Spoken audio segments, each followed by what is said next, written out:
Hello, welcome everybody to Revive Health's Daily Briefing Live for Tuesday, March 24th. This is our 30-minute review of the latest, most important news, resources, and advice for health system marketers and communicators dealing with the COVID-19 crisis. I am Chris Bevelow, Health Systems Practice Lead at Revive Health, and your host for the show. I am joined by Chase Kleckner, Senior Marketing Manager at Revive Health, and our show's producer. Hi, Chase.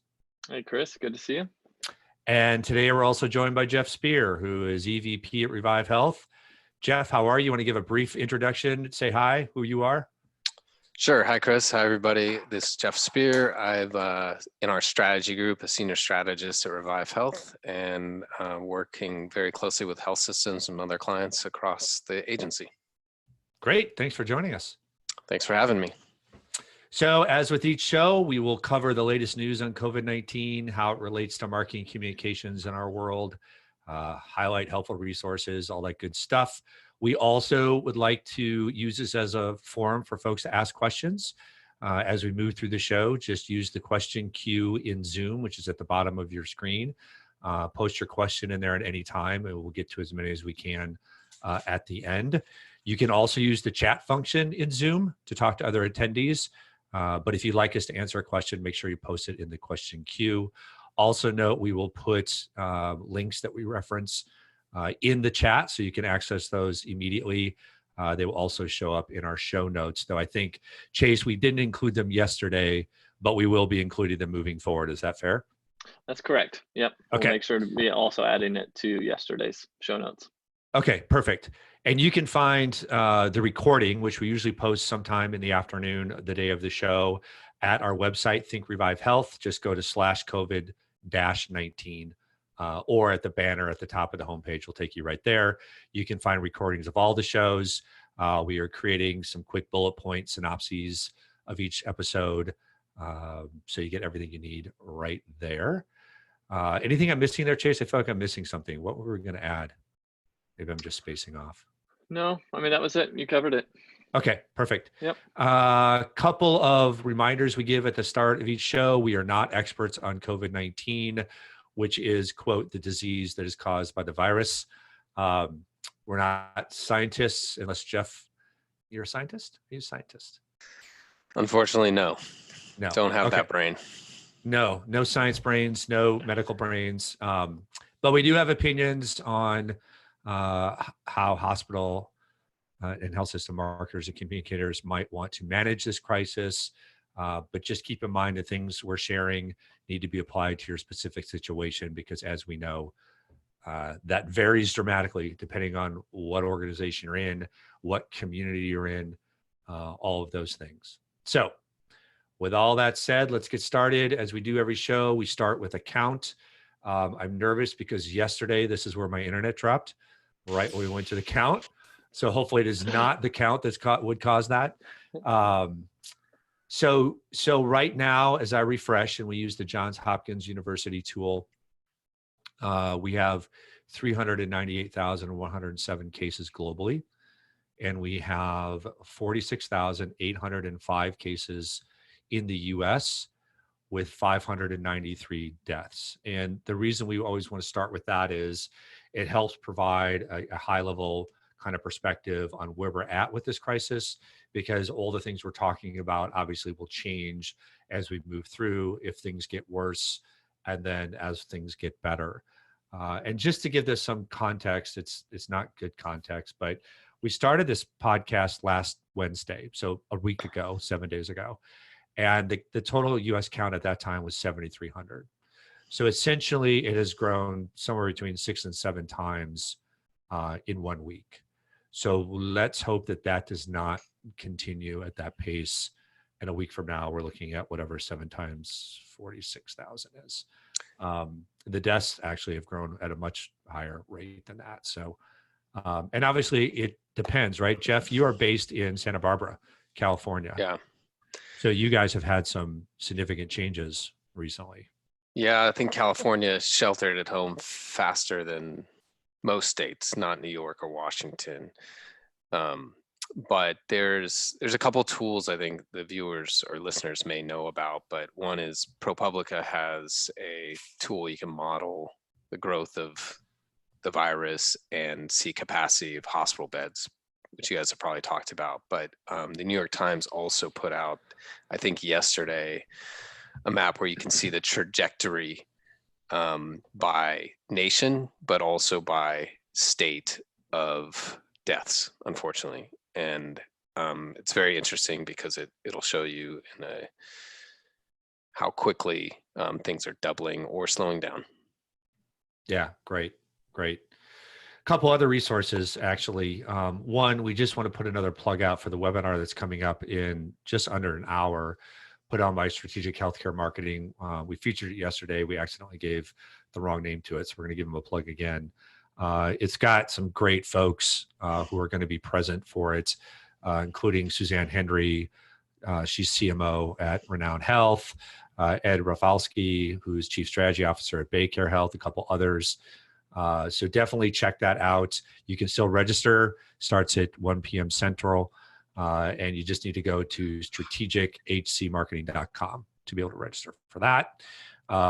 Another one is a story that appeared, I think, this morning in Fierce Healthcare that is looking at health systems and how fast they are moving in terms of advancing technology innovation, which is fantastic.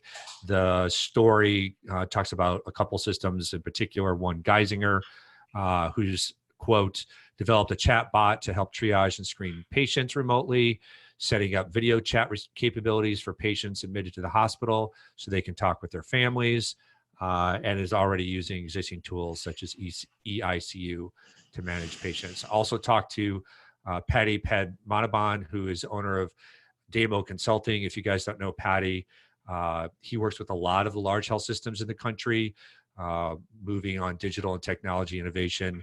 And he reflected the same thing to me yesterday. Systems are really kicking this work into high gear. Really encourage you actually to follow Patty on LinkedIn.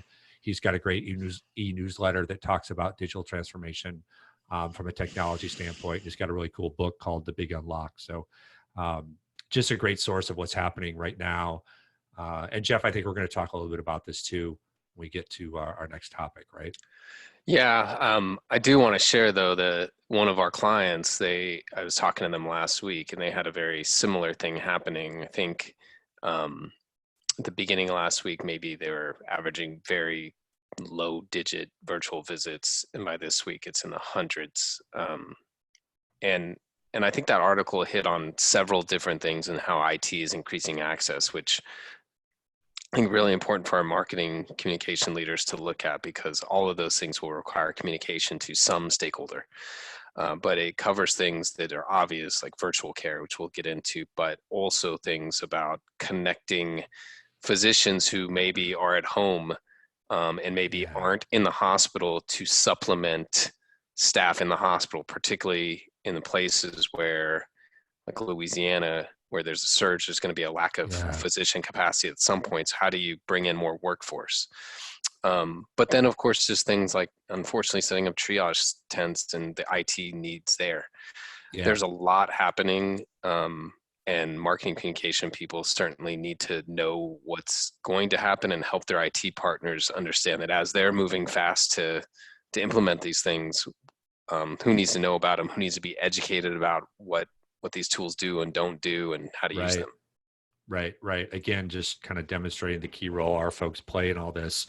To be able to communicate what's available is half the challenge, because there's so much confusing information. So it just, excuse me, it has to be super clear. Okay, so let's get into the survey.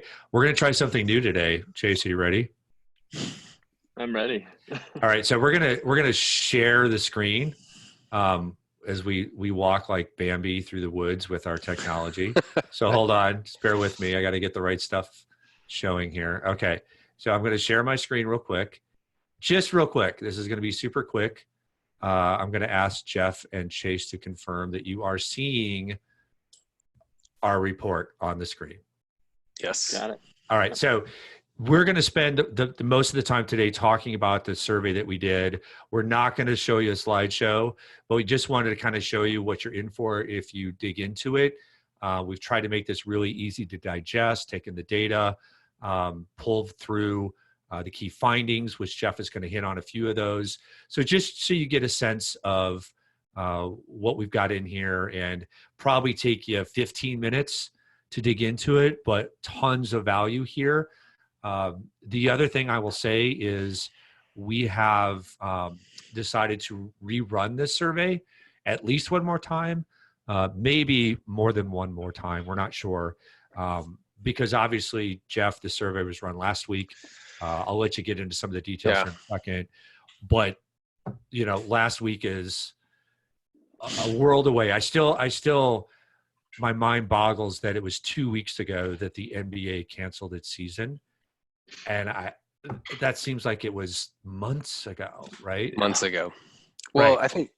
I think even California feels like we're in week 2, really.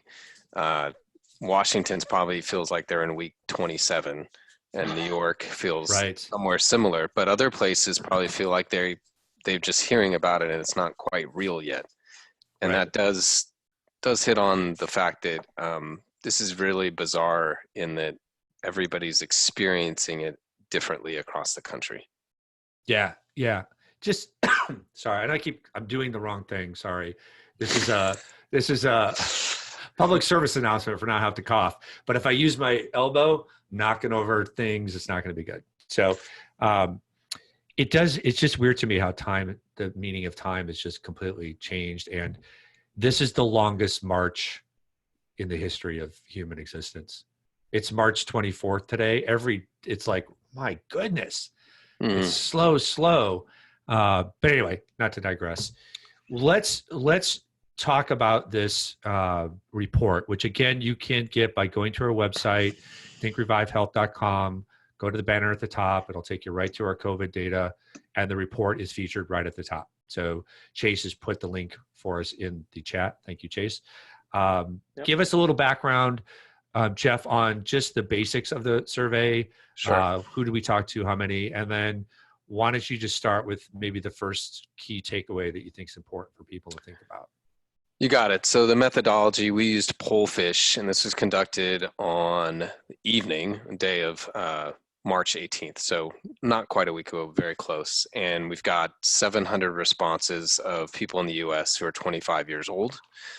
Margin of error is 4% and 95% confidence interval for US population. We also did some modeling and post-stratification to weight the results to try to get a distribution equal to known age and gender across the US. So that's the methodology. Some things that the survey really found and takeaways. So I'll just get into the first one that I think all of our listeners need to know, which is consumers really want to hear from health systems and hospitals, in particular their local experts. Survey found the highest level of trust amongst several entities that we asked about is with local healthcare experts at 86%. Very, very few people put distrust. And this, just for comparison, local government, which you would expect would be the next entity people look for, is only 76%. So pretty big difference in where the trust is. And people say the vast majority of people want to hear from health systems at least once a day. Some people even multiple times a day. Surely some of that may change, and as Chris said, in thinking about how things move forward. But that's a really important thing for us to keep in mind at a time when people are scared, and as opposed to when normally consumers don't think about their health or necessarily think about us as a valuable resource for them in their lives. Right. And we had a guest on yesterday, Alan Shoebridge from Salinas Valley Medical Center, and he, let's just put it out there, like we've said forever, Joe Public doesn't care about your hospital, which up until middle of February was true. But your point is they absolutely 100% care about us now, and we need to be there. We do. We know that they've generally trusted us, but they also care about hearing from us. So how are we doing that? And are we upholding not only the responsibility that we have as leaders in our community, but are we also creating value for these people in their lives and really upholding something that I think most health systems want to do and want to be in the future or have in the past, which is something more than just someone to turn to when you're sick or hurt. Yeah. Yeah, for sure. All right. So good. You got another one? Sure. So another one, this I thought was really interesting, is that consumers are worried about everything, not just about getting infected, and of course, not just about access to, say, supplies like food. The number one thing that people were most worried about, in terms of very concerned or moderately concerned, which is how we measured it, was the physical health of their family, not related to the infection. But certainly there was nothing that didn't get much of a bucket in concern. Emotional health of their family, access to food, access to care services, and really those things, some of those things were more concerning to people than getting infected. So for health systems, marketing, communication leaders, we know that you either can provide those services in ways that people don't think about it now, and you can get your experts out there. And we're seeing some people do that really well right now. I actually watched a video, say, on Instagram for one of our clients, that they had a psychiatrist talking, and they called it COVID coping on Instagram for 2 minutes. And it was really well done. So that's just one example of how you can be part of somebody's life, but also think about your role as a community leader. We really think that health systems in most markets, most local markets, are the biggest and most important brand there is. So how are you leading and inspiring the community, and maybe helping connect, say, the local food bank with all these people that are looking to you for advice? Yeah. And I think, you're raising a great point that, of course, everything is focused on COVID-19 and avoiding it and social distancing and all of that. But the rest of our health doesn't stop because that's happening. Obviously, some of it might have to stop or slow down as elective surgeries go off the table and things. Mm-hmm. But even the situation we're in would cause health problems. So the stress of COVID and the stress of what we're dealing with in terms of social distancing and the economic stress people are feeling. I mean, that's obviously in the news today about this balance between, economic issues and the issues caused by the disease itself, neither one of which are great, right? Mm-hmm. But all of that can cause mental stress. Stress is a trigger for a lot of chronic diseases. So it can actually exacerbate diseases that otherwise would be doing okay or would be at a certain state. And so again, even beyond helping people deal with COVID, there's a huge need to help people deal with all the other things, both driven by COVID and that are just there regardless. Exactly. And think about even everybody working from home and the impact physically. The ergonomics are clearly not the same. No one had someone come in, ergonomic expert, and set things up. But there is going to be a fallout for that, for the healthcare system, for individuals, for families, if this goes on for 6, 8, 12 weeks, that someone's going to have to deal with. So health systems now, sure, there are influencers out there, Instagram influencers out there that are telling people how to do things. But really the experts, as we all know, lie in health systems. Physical therapists, nutritionists, mental health people, behavioral health experts. Who are these people and how are they getting out there to advise the community? But to me, there's also a second part that we really have to think about, which is, as we get into this further and further, are health systems really thinking about the health of their community in totality, the mindset, the bond that exists, and really helping social services and government agencies, nonprofits, in a way that maybe they hadn't thought about before, but are always just done. So now, can we really raise them up and connect people as this goes on longer and longer, and maybe some of the willingness to do good and sacrifice starts to go away. And I know that sounds really terrible, but I really believe we have to think about uniting and inspiring people for the long term, because Right. it's not happening clearly at the government level or nationally. Yeah. All right. So I think we have time for one more takeaway from the report. Yeah, the third one, and it is on related to the article we talked about earlier, was telehealth. People are open to it, but they don't really know how to use it. So I think only about half of people, about 46% had said they have not heard of telehealth, 46%. And pre-pandemic, I think the utilization rate for virtual care across the board amongst the biggest providers was 4 to 8%. And this is with people like Teladoc, MD Live, even though we know everybody basically who has commercial insurance has covered access for the most part.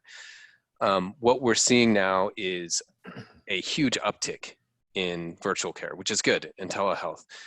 What I heard anecdotally from a client is they had all these physicians that didn't want to use virtual care before and were opposed to it, and now they're all scrambling to use it because they can't have patients come in, or patients are unwilling to come in. Yeah. But don't take for granted that that if this experience isn't good for consumers, first of all, that they're not going to use it later. And we know we want them to because of all the reasons that we know. But second is they may not, there's 46% of people who still don't know what it is. So how are you looking at that marketing? How are you using that education to get people to access the services? Do you have the right materials and the right messages and tutorials available so that people that don't do Zoom all the time or are uncomfortable with it can get comfortable? And are you supporting your physicians so that they're doing it well? We've all done video conferences and had lots of trouble. So a physician doing this is not necessarily something they're going to be natural at, but they need to get that way fast. We had a virtual happy hour on Friday, and we used Zoom, and there were 6 people, and these are smart people. They're not doctors, but they're they're all very wise people. And it took us about 20 minutes to get, I am not exaggerating, to get everybody up on video and audio. There was as you can imagine, it's a little bit of a, some folks are right up, and there was a couple people that it was the 20 minutes, but now just imagine that across your physician set or your consumer set, right? Yeah. And we're also, tangential but related, we're doing some research around online education for a client. And one of the things we noted is someone that's doing it really well. They have these teams that support faculty because they know that it's got to be a great experience and not everyone's going to deliver education well. So they have teams that really help faculty and coach them through it, help them with everything from the technology to the presentations to how you interact with students. That kind of thing I would absolutely advocate for health systems to do right now, is to have some type of center of excellence or coaching teams for physicians to learn how to do it and do 10, 15, 20-minute sessions as fast as possible. Yeah. Okay. So great. You can check out the report at thinkrevivehealth.com/COVID-19. Again, the link is in the chat. We have time for a couple questions. One question I want to throw out, and Jeff, I think we can try to tackle it, but we might also want to put some kind of caveat on it that we check with our social media friends in the agency and get back if we have something different to say. But I can say that one of the things that we hear a lot from our clients right now is, how do we handle our employees who are using their own social media to go out and plead for supplies, plead for support? Sometimes that plea is an accurate portrayal of what an organization might be going through. Sometimes it's not. Obviously, the wrong message sent by the wrong person can convey or portray an organization in a bad light. You don't want to cause panic or fear. But on the other hand, you don't necessarily want to pull those people back in the wrong way. They're trying to do the right thing. They're trying to reach out to their networks to get help. And some organizations need help. So what do you do in that situation? You've got some thoughts? Yeah, I'm going to take it back from social media for a minute and just think about overall engagement of employees, particularly nurses. And um, everything that we do right now is going to be intensified in the reaction to it during and after. So what we would do in normal times, which is remind people of our social media policy, I don't think it's the answer right now. We have to understand that people are scared, they're desperate, and if they're going to social media, as you said, for a plea, then our issue needs to be how do we address what they need rather than how do we correct what they're doing. Nurses are in different parts of the country are speaking out. There was a rally in Southern California. I think that every health system needs to have a strategy in place to talk to clinicians, nurses, physicians daily about what they're doing and what they're trying to do for PPE shortages, for capacity issues. It can't be something we overthink as much as tell them every day, here's what we're doing, and try to involve them somehow. What do you have any solutions or any suggestions? And clearly we don't have time to ask everybody, but this is going to be something that people remember for a long time. And the friction between nurses and healthcare leaders is real. We've done research for that. We know it's big, but you can come out of this in a different place and show them how much you care, or you can come out of this with a bigger divide and a lot of distrust amongst your most important people. How you handle this is really going to be a lot. Yeah, I think that's great. And I think one of the things that, we've counseled a couple clients on is whatever you do, like, so if you have staff communicating through Facebook or Twitter that they need masks, let's put that out there, like as an example, or they, like we have shortages here, or I'm not sure how we're going to handle what's coming. Whatever you say to them, imagine them taking it in the worst way and what they might do with that. And that's how you have to kind of guide yourself. It doesn't mean, that doesn't tell you what to say or not to say, but it maybe tells you how to say it, whatever it is. Because if you come out and say, hey, our social media policy says don't comment on our, internal confidential supply status, whatever, somebody can take that and say, now my hospital is trying to shut me up. That shows you how bad this problem is. Right. They're trying to clamp down. They're trying to quiet us. We won't be quiet. Like, you have to think through those reactions, which obviously aren't going to help things, are going to make them worse. So that is not a message that says you shouldn't tell them to stop or not. It's a message of, you just have to be really cognizant of the state of mind and the potential outcome of what your response is. Yes. And speed matters. If you haven't planned for the next 10 potential scenarios, then you're behind. These things are going to happen, and it's not